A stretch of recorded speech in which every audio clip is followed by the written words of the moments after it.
Baik, materi hari ini mengenai kepemimpinan di pelayanan kesehatan. Kita mencoba mengawali dengan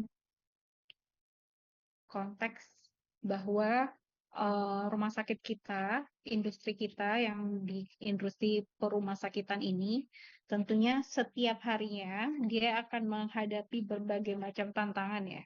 Mungkin Bapak Ibu sudah biasa mendengar yang namanya istilah VUCA word ya, di mana dunia industri ini dia ada volatility-nya, ada uncertainty-nya, ada complexity-nya, dan ada ambiguity-nya. Jadi situasinya sefuka itu gitu. Dan kalau kita lihat secara apa yang terjadi di sekitar kita saat ini di rumah sakit, juga kita dihadapkan berbagai macam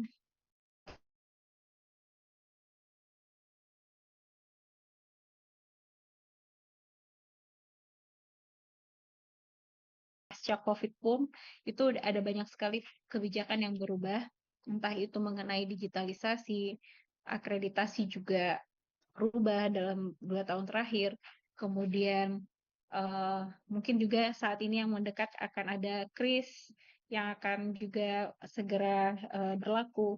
Nah, itu kan memperlihatkan bahwa kondisi rumah sakit itu memang selalu dinamis gitu. Begitupun perubahan teknologi, perubahan sosial, perubahan ekonomi, semuanya itu juga terdampak ke industri perumahsakitan. Contoh social change tentunya sekarang udah banyak yang nggak mau lama-lama menunggu di antrian, tetapi sudah menggunakan kalau bisa udah appointment online, kemudian langsung datang saja pada saat sudah dekat nomornya, atau juga bahkan mungkin udah mengakses pelayanan kesehatan digital juga. Dan kalau di rumah sakit sendiri, selain berubah pasiennya, kita juga sudah menghadapi perubahan teknologi. Beberapa sudah e-medical record, sudah telemedicine, mungkin beberapa rumah sakit juga sudah artificial intelligence, dan yang terakhir tentang ekonomi ini yang paling berasa dengan adanya efisiensi. Tentunya rumah sakit kita pun juga menghadapi dampak efisiensi itu ya, bahkan di semua industri. Dan tentunya dengan situasi yang seperti ini yang akan mempengaruhi hospital direction ya. Bagaimana rumah sakit kita akan bersikap dengan ada situasi VUCA, situasi terjadi evolusi industri, situasi ada perubahan populasi, ada perubahan kebijakan, semua ini menentukan bagaimana hospital direction. Yang menjadi pertanyaan, mungkin beberapa rumah sakit kurang sadar bahwa ternyata hal ini tuh berubah gitu, sehingga kita juga perlu mengubah arah. Ada beberapa rumah sakit yang bisa coping dengan situasi ini, tapi ada juga rumah sakit yang sama sekali merasa tidak ada ancaman apa-apa gitu, masih sama-sama saja.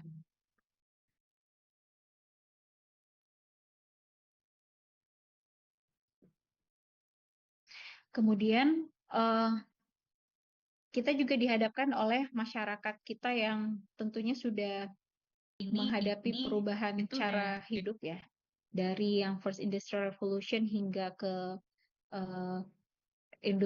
revolusi industri yang terakhir, tetapi penggunaan IT dan elektronik medianya AWS, tetapi bagaimana persepsi mereka tentang pentingnya digital marketing aja yang kita akan gali. Ternyata kita perlu satu hari itu tiba-tiba langsung merubah kuesioner karena menyesuaikan dengan kondisi di lapangan. Ternyata pasien kita banyak yang tidak pernah mengakses sosial media, atau bahkan alasan dia ke rumah sakit bukan karena sosial medianya, tetapi memang mereka tahu, memang sudah lama tahu, memang tinggal di sekitar situ. Jadi walaupun secara teori bahwa sekarang itu kita udah smart society loh, kita sekarang udah digitalisasi loh, tapi ternyata rumah sakit kita juga jangan terlalu agresif untuk di-digitalize untuk semua kalangan. Ternyata kalau kita lebih melihat ke bawah, ke masyarakat kita yang sebenarnya juga mengakses yang mungkin 80% dari total pasien kita itu masyarakat yang tidak banyak mengakses Internet of Things. Alhamdulillah mungkin 5% ada, tapi 80% mungkin mereka orang-orang yang belum mengakses Internet of Things dengan maksimal, apalagi mencari tahu tentang dokter atau jadwal dokter lewat Instagram, mereka sangat tidak familiar dengan itu, sehingga mungkin juga kita jadi tahu bahwa oh ternyata strategi kita belum nggak harus sesuai teori gitu loh, kayak orang di luar negeri yang harus sudah serba digital. Ternyata kalau kita mengadopsi sistem itu, ternyata masyarakat kita tuh belum belum siap gitu. Nah, dengan segala kompleksiti yang tadi, tentunya salah satu yang menjadi PR adalah bagaimana arah kebijakan itu disadari oleh pemimpin rumah sakit kita atau para pimpinan di rumah sakit. Dan untuk bisa ke new direction dengan kondisi yang tadi, kondisi yang smart society, kondisi yang terjadi evolusi, terjadi perubahan kebijakan, teknologi dan lain sebagainya. Ternyata menurut buku VUCA Tools for a VUCA World itu kita butuh new leadership skill juga. Selama ini mungkin kita mengetahui ada tipe kepemimpinan yang beberapa style ya. Dan kalau dilihat dari buku ini, bahwa untuk menghadapi situasi yang VUCA tadi, pemimpin rumah sakit itu harus yang memiliki visi, punya pemahaman yang baik, dan punya clarity dan agility juga. Dan mungkin kalau kita lihat salah satunya di salah satu bacaan, di sini saya coba memperlihatkan hasil disertasi saya 2 tahun yang lalu ya. 2 tahun yang lalu, di mana ketika rumah sakit itu menghadapi tantangan, untuk bisa dia menjadi resilience atau dia bisa bertahan dengan guncangan apapun, salah satu yang menjadi hasil dari penelitian ini menyebutkan bahwa uh, uh,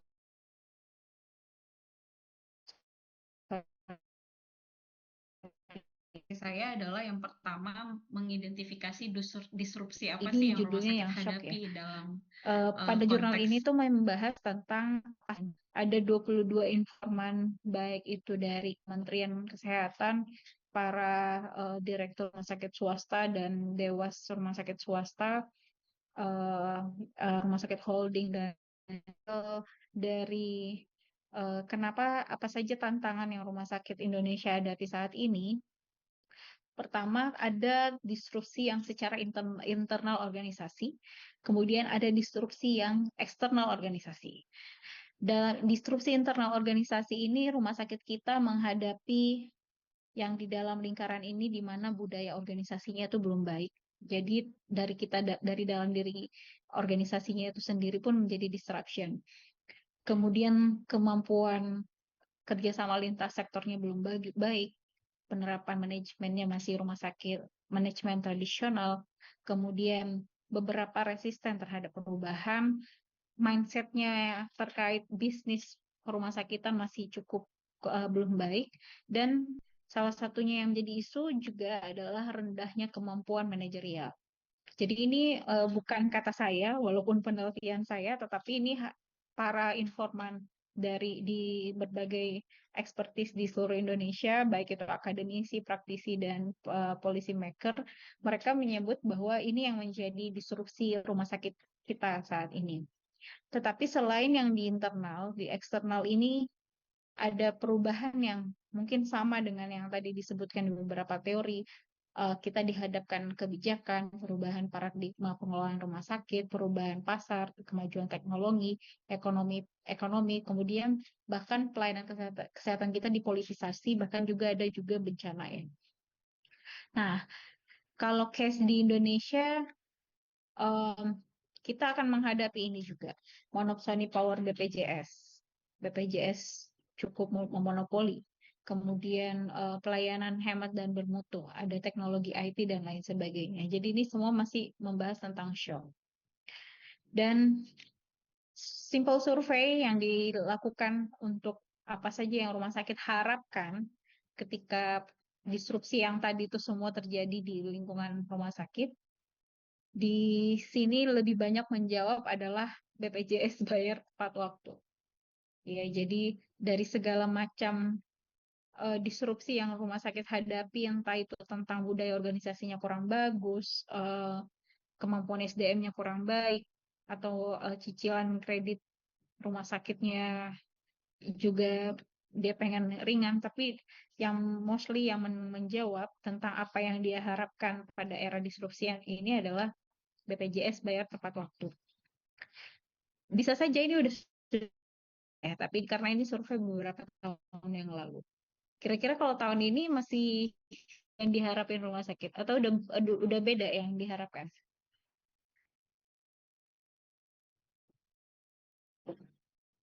Yang di rumah sakit saat ini masih itu nggak yang dihadapi, yang diharapkan di era disrupsi? Masih sama, masih sama. Iya, Dokter sih. Masih ya? Ini mungkin karena juga proporsi pasien kita masih dominan BPJS kan. Jadi memang untuk melancarkan cash flow kita masih berharap bahwa BPJS bayar tepat waktu. Di luar dari disrupsi-disrupsi lain juga yang kita hadapi. Nah, setelah itu ada penelitian lanjutan dari penelitian yang tadi, di mana setelah kami menanyakan tentang apa saja disrupsi yang rumah sakit hadapi, kemudian kami mencoba pertanyaan berikutnya adalah kira-kira apa saja sih kemampuan yang rumah sakit harus miliki ketika agar dia bisa bertahan gitu. Dan hasil dari penelitian ini adalah yang menjadi eh, domain yang penting agar rumah sakit itu bisa bertahan di era disrupsi adalah salah satunya adalah effective leadership. Ya, jadi di samping kemampuan dia untuk situation awareness, untuk kemampuan marketing management, networking, disaster anticipation, masih disebutkan salah satu yang paling penting, berperan penting dalam uh, rumah sakit itu bisa resilience di shock apapun di era disrupsi ini adalah terkait kemampuan efektif leadership-nya ya, effective leadership. Nah, kira-kira menurut Bapak Ibu dengan dengan kondisi kita yang saat ini kita hadapi, kompetensi kepemimpinan apa sih yang cocok gitu dengan suasana yang saat ini rumah sakit hadapi? Ada yang mau sharing? Kira-kira pimpinan rumah sakit yang tipe seperti apa atau kemampuan apa yang lebih diharapkan eh, para direksi miliki? Mungkin perwakilan dari deh, dari Parkesit siapa yang mewakili kira-kira kompetensi yang kompetensi pimpinan rumah sakit leadership yang dia miliki itu seharusnya kompensasi. Ada yang mau share dari Parkesit sebut nama ya? Saya nggak tahu nih dari rumah sakit mana nih. Afnis Basugis ada? Iya, Bu. Halo. Ya, boleh di-share nggak? Ya, halo, silakan, kedengaran. Menurut Ibu Afni, Ya. kira-kira kompetensi yang pimpinan rumah sakit yang harus miliki saat ini tuh kira-kira apa ya? Hmm, leadership kompetensi. Oh,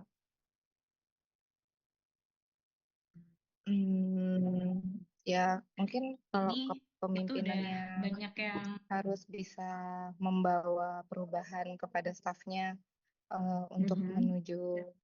menuju ke tujuan yang baru. Misalnya direktur rumah sakitnya menetapkan kita punya tujuan yang baru harus dicapai, jadi harus memiliki kemampuan untuk membawa stafnya, membawa timnya untuk menuju ke tujuan tersebut seperti itu. Bisa mengayomi, bisa membawa bareng-bareng untuk eh, ketujuan yang sama seperti itu. Oke, jadi bisa melakukan manajemen perubahan ya. Ada yang lain yang mau share lagi? Terima kasih Bu Afni. Mungkin Rina Zubaidah, Ibu Rina. Ya, Dok, untuk kompetensi pemimpin rumah sakit sebaiknya orang yang bisa menyelesaikan masalah atau problem Suaranya agak kecil, Bu Rina, boleh nyaringin dikit ya? sudah terdengar. Ya, kedengaran kecil. Silakan. Baik, ini kedengaran nggak, Bu?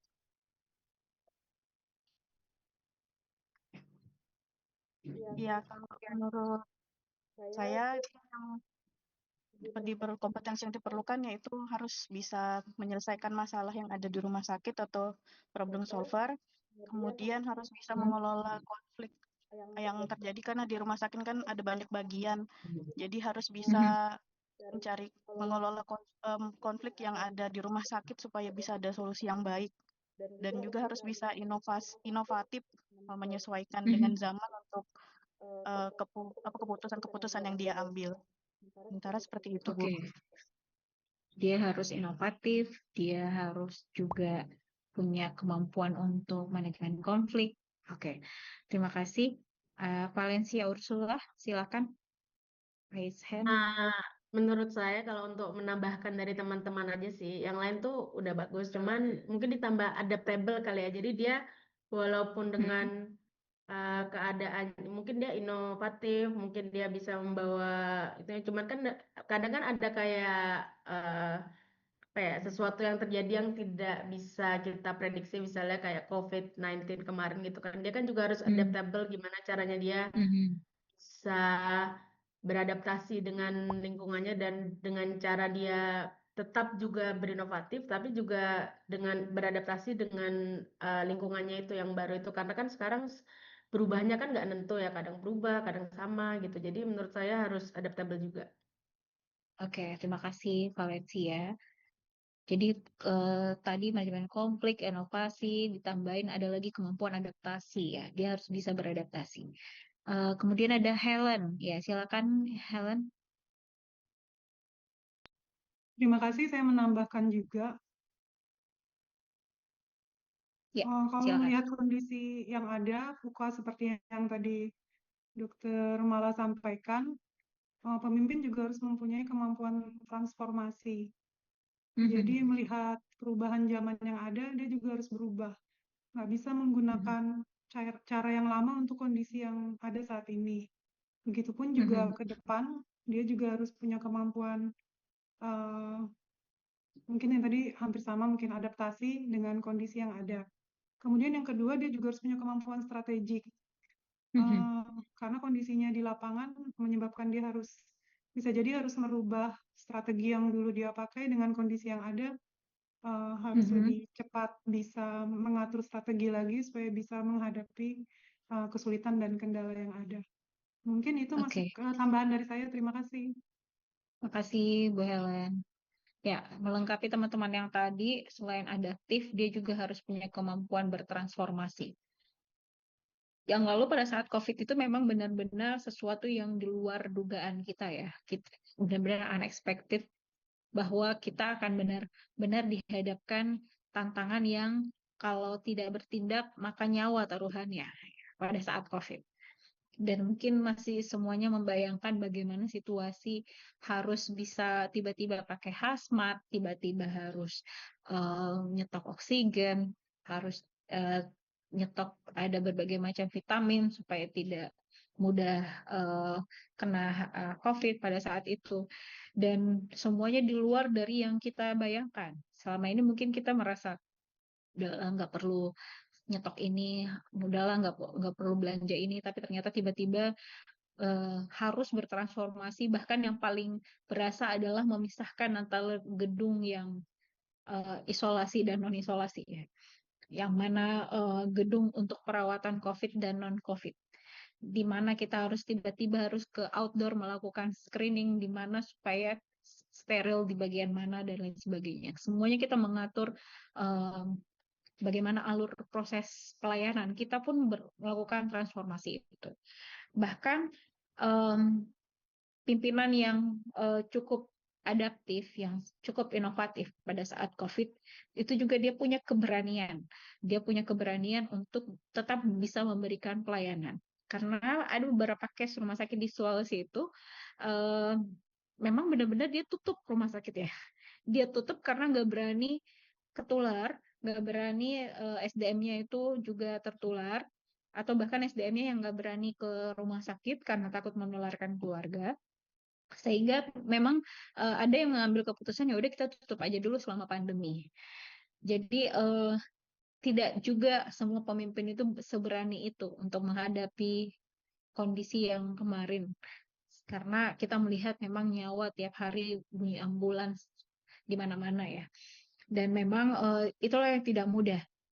Jadi pada saat pemimpin dihadapkan dengan suasana atau kondisi yang sangat tidak biasa, di situ kelihatan bagaimana kemampuan intelektualnya, kemampuan untuk menggerakkan orang, kemampuan untuk bertransformasi sesegera mungkin mengubah gedung A menjadi B, alat apa harus jadi apa, SDM ini harus seperti apa shift-nya dan lain sebagainya, itu memang harus diminta untuk berpikir sangat cepat dan sangat strategik untuk bisa mengambil keputusan yang sangat tepat.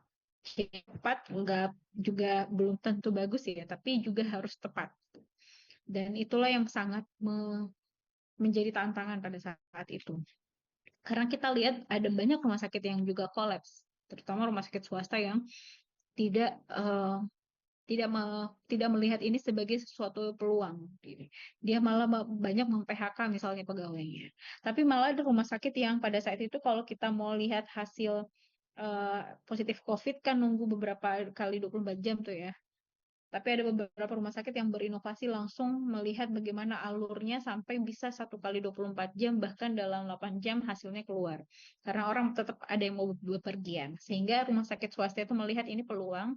Kalau pemerintah bisa keluarnya 2 hari, kita harus bisa bikin dia alur mana yang harus kita cut sehingga hasilnya cuma bisa sekian jam. Alat mana yang harus kita segera beli supaya semua orang kalau mau untuk dapat surat bahwa dia negatif itu harus semua ke rumah sakit kita.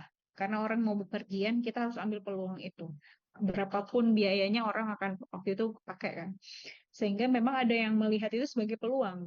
Itu ada salah satu pemimpin yang contohnya juga melihat situasi krisis ini menjadi sebuah peluang. Nah,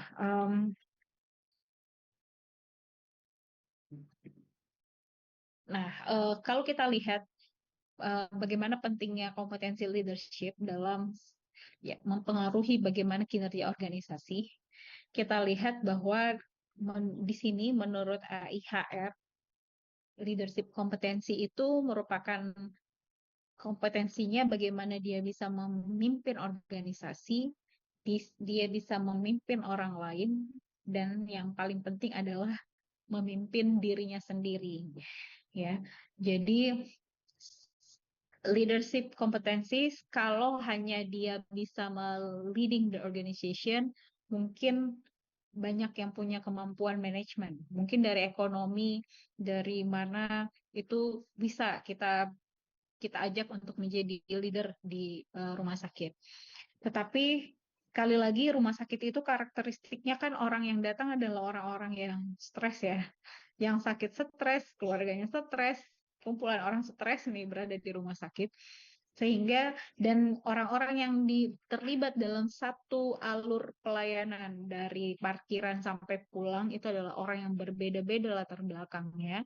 Sehingga mau nggak mau direktur ini tidak bisa memilih bahwa saya mau leading others-nya adalah dokter spesialis ini aja deh yang saya benar-benar leading. Yang lain ya udah terserah, paling dia datang juga kan kita gaji ya. Misalnya gitu. Tapi ternyata nggak bisa. Karena dia a bundle of package, satu pelayanan itu adalah bundle of profession juga yang memberikan pelayanan dari pasien tiba sampai pulang, dia harus bisa juga leading others, bukan hanya teman koleganya misalnya direkturnya dokter spesialis dia mau memimpin dokter spesialis aja, dia benar-benar harus bisa melihat semuanya profesi itu bisa menjadi juga dia bisa berdayakan untuk sama-sama ke arah yang sama. Jadi dia bisa leading others. Tapi mungkin ada yang bisa sampai leading others, tetapi yang paling sulit juga adalah leading the self, ya. Bagaimana dia bisa mengontrol diri, punya kemampuan untuk mengatur bagaimana dirinya bisa menghadapi orang lain gitu. Karena leading the self itu juga tentunya yang paling sulit sih, karena setiap orang ini akan memimpin, bagaimana menurunkan egonya, bagaimana dia merasa penting untuk kita bisa lebih mengutamakan orang lain, berarti dia harus sedikit menurunkan ego dan lain sebagainya. Itu juga terkait leading the self.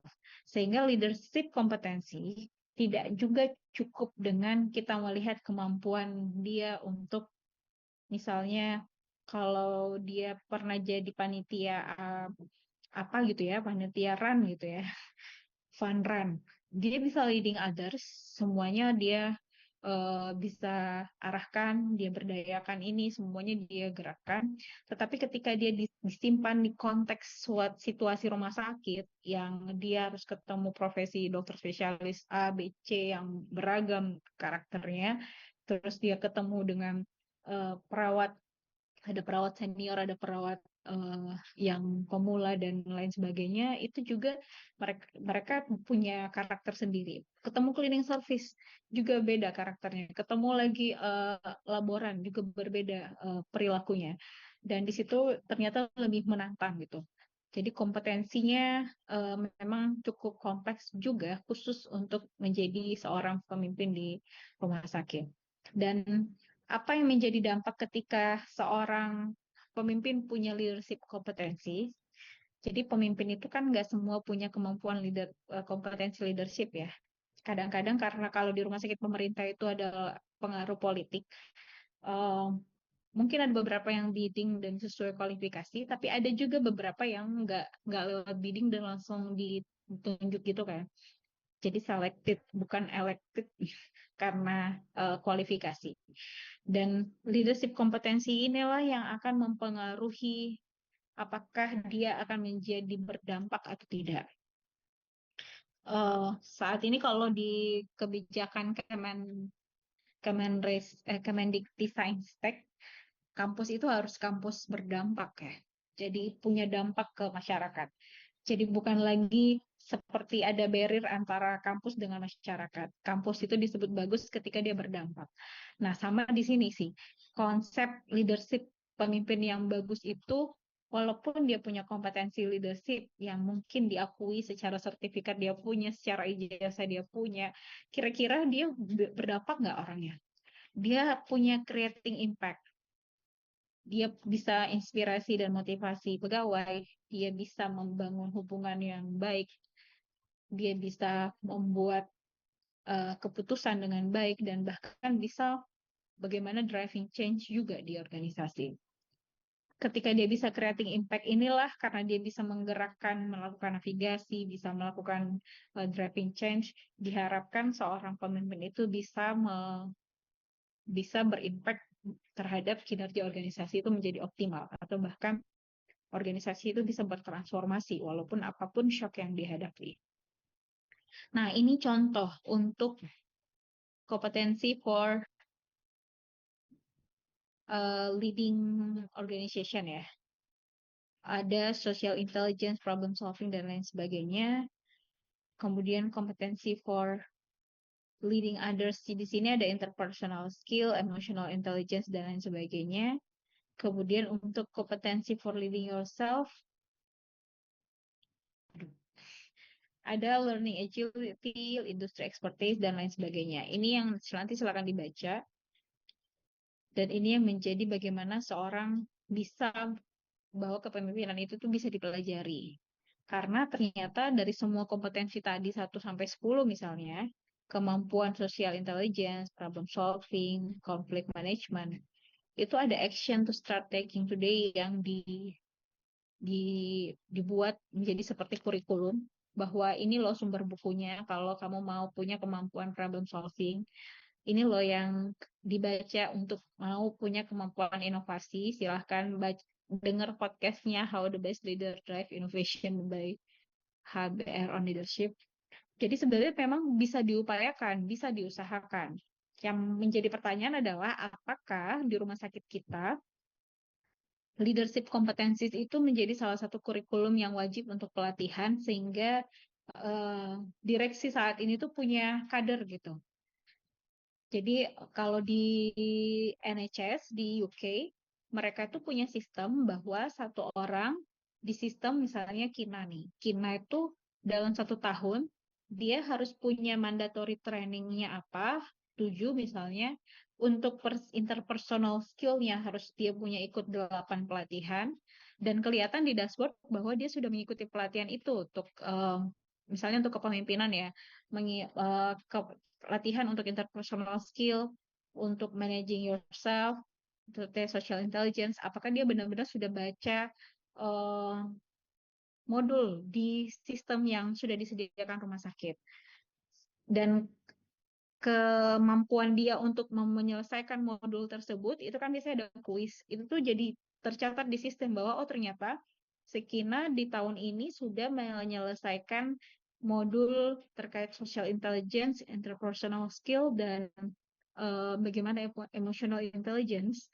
Dan dia sudah cukup nih jamnya untuk bisa untuk terkait interpersonal skill-nya yang diasah. Jadi mereka itu di sistem memang punya list mandatory training dan apa yang bisa meningkatkan interpersonal skill atau soft skill dari pegawainya.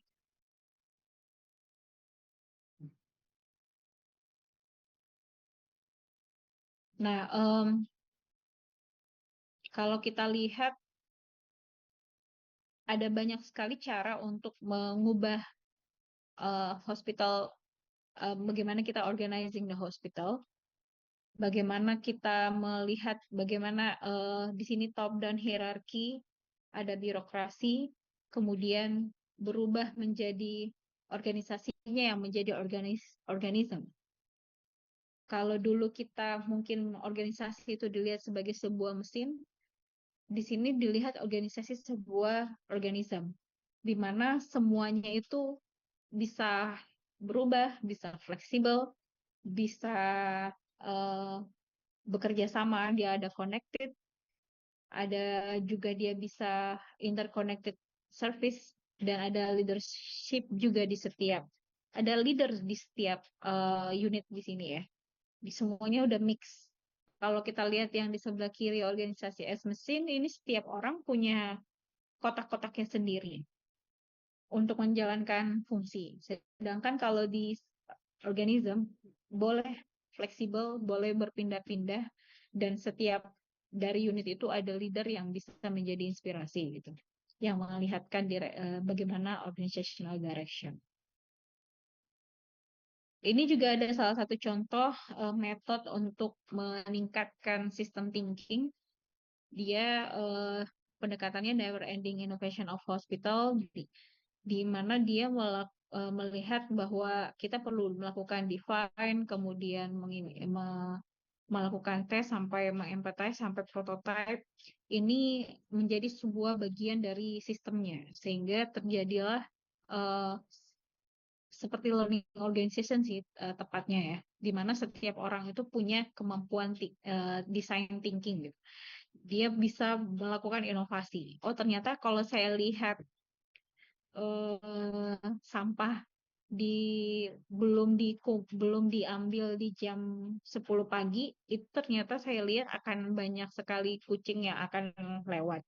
Sehingga kalau kita punya design thinking, dia akan berpikir bahwa kalau boleh diambil di jam 7 ya, karena kalau jam 10 di situ diambil ada kucing lewat dan kemana-mana sampahnya, maka dia akan berdampak, pasien akan melihat sampah berserakan. Tetapi kalau seorang yang punya design thinking, dia bisa berinovasi tanpa harus disampaikan bahwa ubah jadwal untuk ambil sampah, dia akan berinisiatif sendiri. Tolong boleh nggak sampahnya diambil di jam 7 kalau untuk ruangan saya, karena ini setiap jam, kalau jam 10 akan banyak sampah kalau telat diambil, misalnya gitu ya. Begitupun kita setiap hari ketika kita menghadapi masalah, apakah kita juga cukup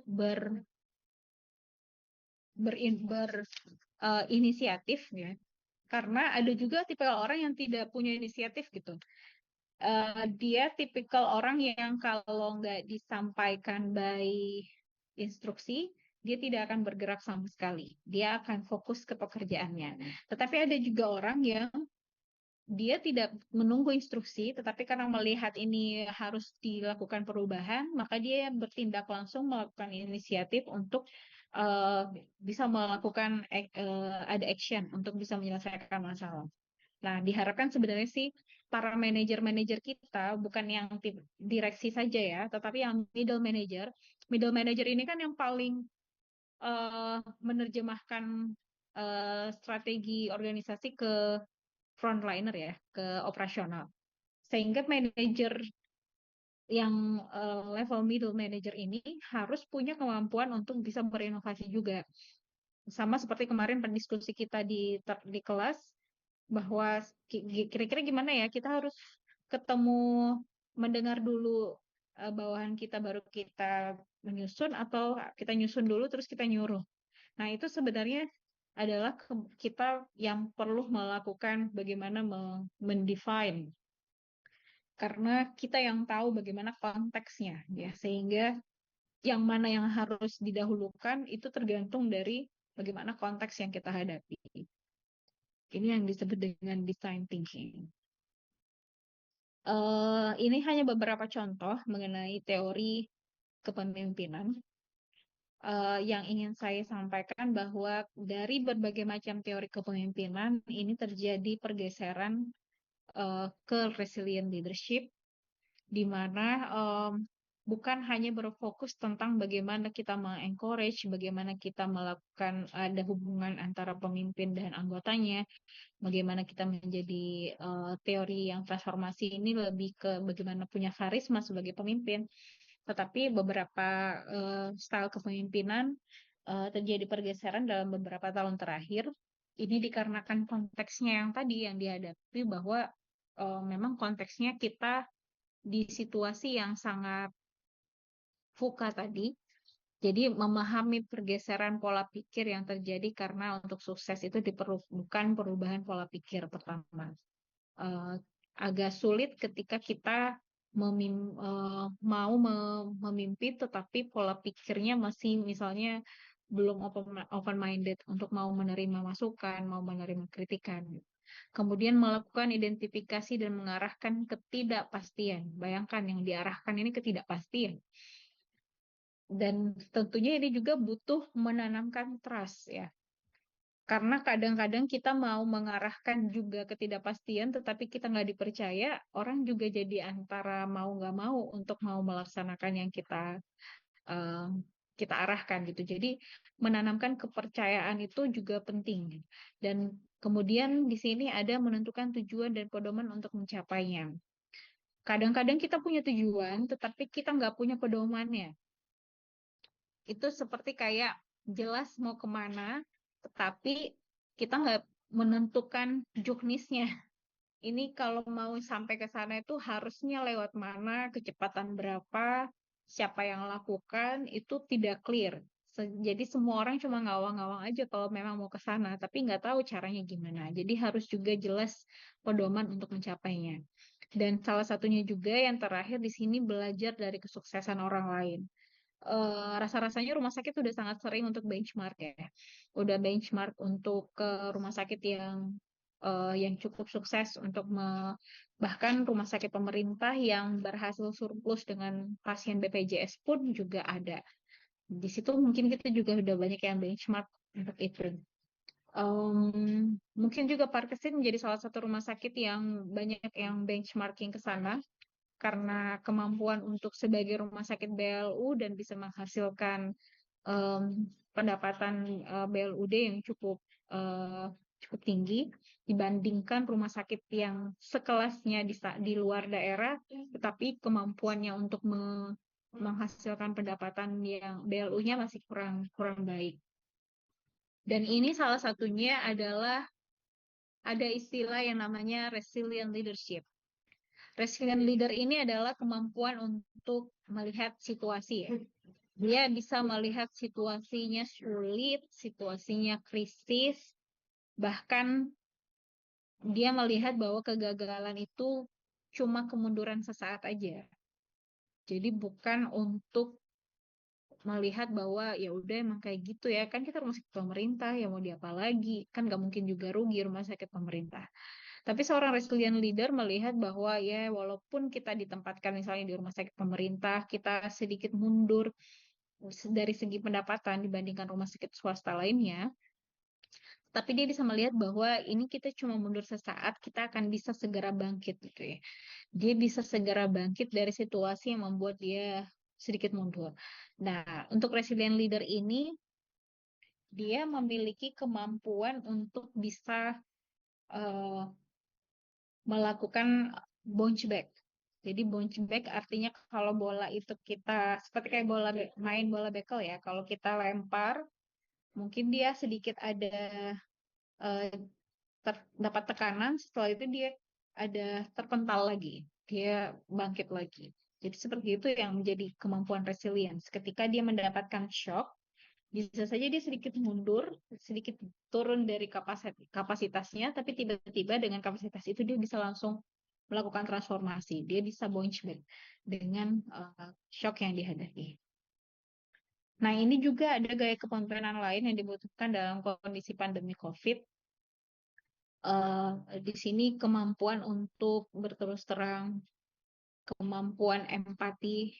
Ternyata pada saat COVID yang dibutuhkan bukan hanya pemimpin yang punya visi, misi, goal, strategi yang clear. Malah yang paling dibutuhkan pada saat COVID waktu itu adalah kemampuan empati seorang pemimpin.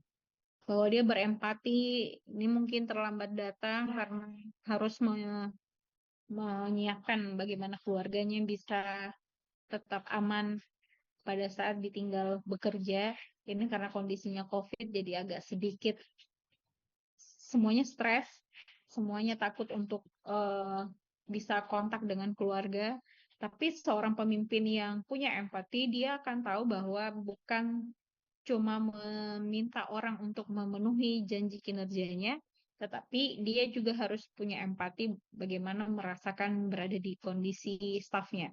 Pada saat COVID, ternyata kita agak susah untuk bisa push, tapi kita harus lebih ke empati supaya orang benar-benar mau tetap memberikan pelayanan dalam situasi krisis pada saat COVID. Di sini nanti silakan dibaca saja menurut Dana Browley bahwa juga bukan selain empati ada active listening, ada flexibility, ada juga managing hybrid teams. Selama ini kalau kita ketemunya bisanya dalam bentuk rapat, tetapi ini tiba-tiba harus bisa memanage orang di grup WA. Tiba-tiba grup WA kita itu berisik terus gara-gara kondisi COVID dan semuanya harus standby berkoordinasi di grup WA tersebut. Dan itu kan situasi yang juga shock tiba-tiba bagi manajer ya. Manajer yang selama ini harus ketemu orang, terus tiba-tiba dia harus memimpin rapat by WA atau by Zoom. Terus bagaimana tiap orang itu tetap mau melakukan apa yang kita minta, walaupun kita sudah via virtual mengadakan rapat. Jadi ini juga salah satu kemampuan yang tiba-tiba kita harus bisa memanaging hybrid teams.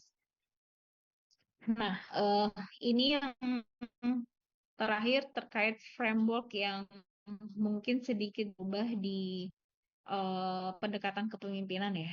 Kalau yang tadi itu lebih ke style kepemimpinan, kalau yang ini lebih ke pendekatan yang digunakan untuk memimpin rumah sakit. Jadi pendekatan di sini yang disebut dengan pendekatan meta leadership.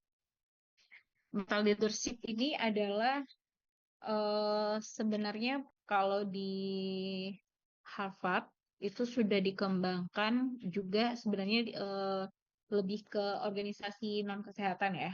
Tetapi karena cukup sering disebut tentang meta leadership, sepertinya pada saat awal-awal meta leadership ini muncul, UGM bahkan membuat webinar series terkait meta leadership.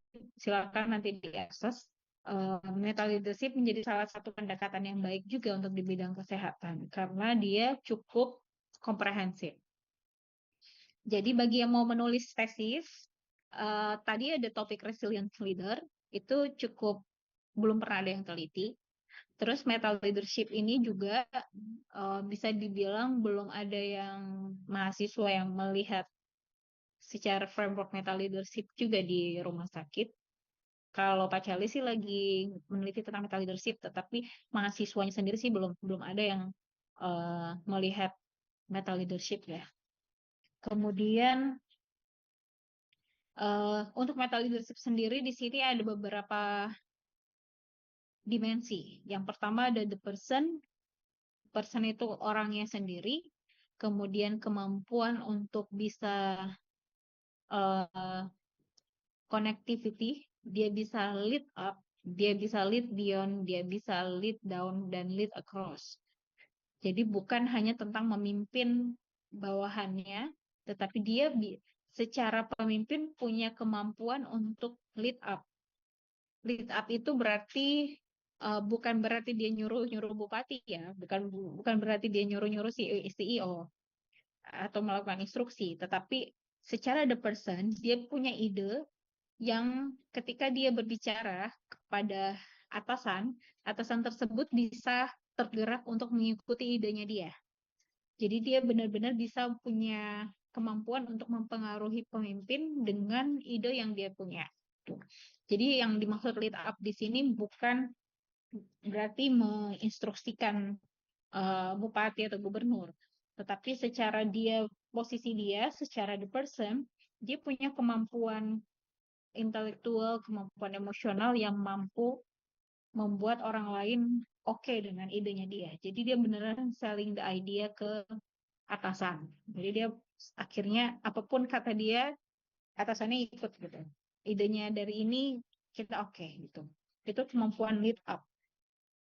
Lead beyond juga termasuk orang yang mampu menggerakkan misalnya di luar dari kementeriannya kita ya. Misalnya kalau di rumah sakit dulu pada saat COVID kita bisa bekerja sama dengan kementerian-kementerian tertentu yang bisa melakukan donasi atau bahkan komunitas tertentu supaya dia mau berdonasi untuk paket COVID, untuk mendukung pelayanan COVID itu ke rumah sakit kita. Pada saat zaman pandemi itu kan banyak banget ini ya, banyak banget bantuan. Entah itu masker, bantuan vitamin, bantuan susu, dan lain sebagainya. Tetapi seorang pemimpin yang bisa berkomunikasi juga dengan lintas organisasi, dia juga mampu mengarahkan sumber daya yang di luar organisasinya itu bisa ke dia gitu. Dia bisa lead beyond juga. Begitupun lead, apalagi lead down ya. Lead down tentunya dia memang di lingkungannya dia sendiri. Nah, secara the person, gini, saya minum dulu.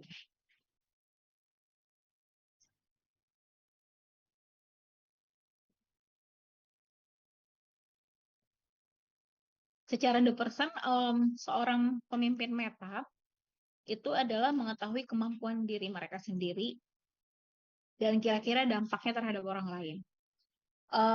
Mungkin ini sama tadi dengan leading the self ya. Jadi seorang pemimpin meta itu punya self-awareness. Dia tahu kemampuan dia seperti apa, kelebihan dia apa, dan kekurangan dia apa, dia tahu. Kemudian dia juga punya kemampuan self-regulation. Selain itu juga dia punya kemampuan untuk memproses informasi emosional untuk menavigasi lingkungan sosial dengan lebih baik. Ini mungkin juga tidak banyak ditemukan oleh orang ya. Misalnya kita lagi berada di sebuah lingkungan di mana di situ kita tahu ada misalnya para pejabat, ada anggota DPRD, ada para kepala dinas, dan akhirnya sebagai seorang yang punya self-regulation dan self-awareness, dia juga harus tahu kapan dia harus nyeletuk membahas topik tertentu gitu. Jadi nggak langsung membahas topik yang bisa membuat suasana di pesta itu misalnya jadi nggak nyaman.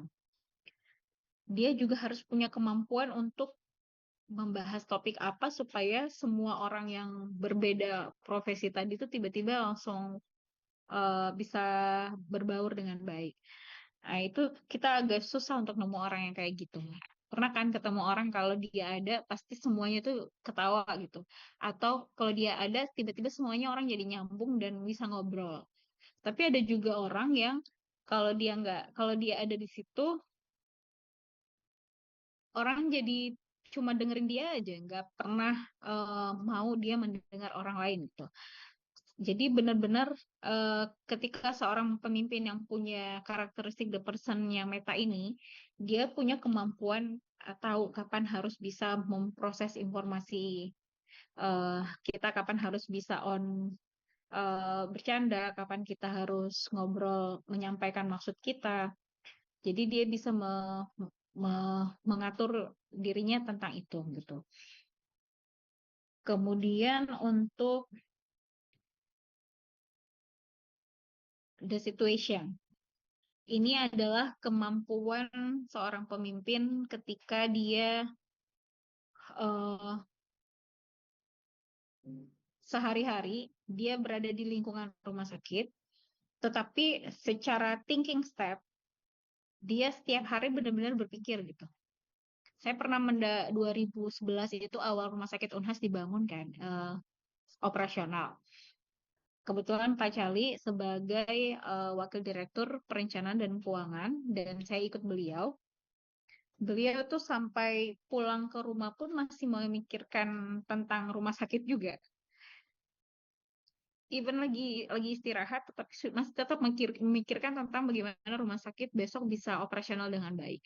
Jadi saya melihat tipikal seperti beliau adalah orang yang walaupun bukan dalam konteks kondisi lingkungan kerja, tetapi karena punya jabatan yang melekat, seorang pemimpin ini terus-terus berpikir tentang apa yang terjadi, apa situasinya seperti apa, dan apa yang action yang harus kita ambil. Jadi seterusnya seorang pemimpin itu punya kemampuan untuk bisa melihat berorientasi, memprediksi. Jadi dia memperceive the situation ini lagi apa ya, lagi bagaimana ya kondisi sekarang. Terus dia melakukan orientasi sampai dia memprediksi, kemudian memutuskan apa yang harus dilakukan, dioperasionalkan sampai mengkomunikasikan. Jadi orang-orang yang punya kemampuan the situation yang seperti ini juga belum kita petakan sih. Jadi kalau ada yang mau teliti juga menarik. Jadi apakah para manajer-manajer ini termasuk orang-orang yang kesehariannya itu dia menganalisis itu bagaimana kondisi lingkungan, apakah dia melakukan orientasi tentang ternyata lingkungannya sekarang nih misalnya gubernurnya ganti, dengan persif kondisi gubernur ganti, kita perlu melakukan orientasi bahwa pendekatan kita untuk gubernur ini sepertinya melalui program gratis polnya misalnya. Apa yang harus kita lakukan? Kita akan memprediksi bahwa dengan gratis polnya program gubernur, kayaknya rumah sakit kita ini akan kedatangan banyak masyarakat karena pada bilang gratis gitu. Sehingga dia memprediksi apa yang harus dia lakukan. Misalnya dia melakukan edukasi dulu bahwa dia udah memikirkan duluan misalnya, oh ternyata kalau gratis pol kesehatan yang ke rumah sakit itu mesti case emergency ya. Jadi misalnya rumah sakit itu lebih duluan membuat edukasi bahwa kalau mau ke rumah sakit, silahkan pada saat case emergency, baru kita layani untuk program gratis pol. Misalnya ya, ini contoh saja. Karena dia memahami situasi. Kemudian dia mendesain, mengoperasionalkan bahwa kita melakukan edukasi sehingga mengkomunikasikannya kepada seluruh shift, baik itu yang di IGD, rawat jalan, yang akan menerima pasien bahwa konteks yang dimaksud Pak Gubernur itu yang kayak gini loh. Sehingga semuanya harus menyamakan persepsi. Jangan-jangan nanti kita diborongin sama masyarakat, semuanya mau datang untuk dilayanin gratis gitu. Jadi seorang pemimpin itu memikirkan sampai segitunya. Contoh lain apa ya? Contoh lain adalah kita akan menghadapi krisis nih dalam beberapa bulan ke depan, sehingga 2 tahun, kayaknya udah 2 tahun sebelum ini running, itu kan pemerintah udah sosialisasi ya tentang kris ini. Sehingga seorang pemimpin ketika dia membaca situasinya adalah kita akan menghadapi kris 2 tahun lagi nih.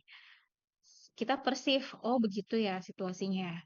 Walaupun belum clear kapan akan diimplementasikan, tetapi kita udah perceive bahwa akan seperti ini nanti the game di industri rumah sakit.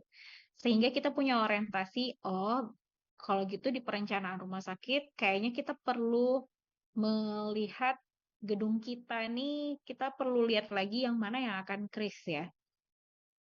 Karena kalau clue tentang kris dengan beberapa syaratnya itu udah di beberapa tahun yang lalu kan udah di-share. Sehingga ketika dia punya kemampuan persif dan berorientasi, dia udah bisa menyiapkan bahwa rumah sakit kita dengan kondisi gedung seperti ini, dengan jumlah tempat tidur yang seperti ini, kayaknya sih kita perlu melakukan penyesuaian ya. Di gedung yang ini kayaknya kita harus mau penyesuaian.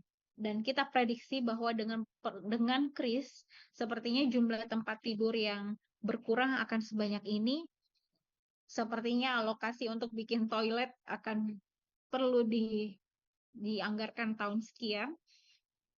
Kemudian dia memutuskan bahwa di Renstra kita di tahun ini sudah harus fokus bagaimana mendesain gedung supaya bisa memenuhi syarat kris, mengoperasionalkan hingga mengkomunikasikan. Jadi ini adalah para pemimpin yang tahu situasi. Dia cara berpikirnya Mobius loop.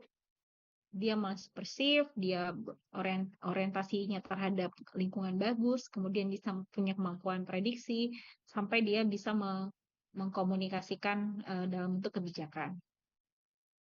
Kemudian yang ini tadi ya, connectivity. Dengan situasi yang seperti tadi, seorang pemimpin itu punya kemampuan leading up, leading across, leading down, dan leading beyond ya. Situasinya tadi itu yang bikin dia bisa menjadi seorang the person yang bisa melakukan menggerakkan pimpinan, bisa menggerakkan orang lain, bahkan mungkin sumber daya yang di luar organisasinya dia tuh bisa gerakkan sumber daya itu digunakan ke rumah sakit dia aja. Karena dia punya kemampuan leading up dan leading across yang baik. Mungkin pada saat COVID kita banyak lihat ada rumah sakit yang penuh sekali bantuan. Saking banyaknya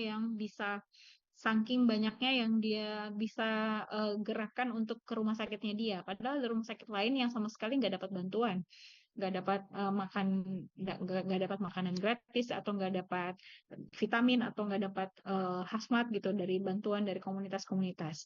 Karena dia tidak mampu leading across supaya bisa approach dengan orang-orang yang di luar sana, di luar organisasinya. Tetapi seorang pemimpin meta, dia mampu bisa leading up dan leading across supaya sumber daya itu dipakai ke rumah sakitnya dia. Bahkan mungkin ada yang meyakinkan bahwa rumah sakit saya pilih dong sebagai pengampu untuk COVID gitu.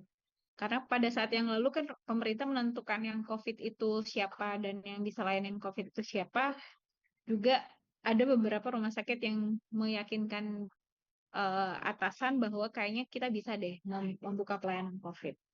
Nah, ini juga kemampuan leading up yang baik. Nah, itu yang bisa disampaikan untuk materi hari ini terkait bagaimana kita melihat kepemimpinan sebagai kepemimpinan meta.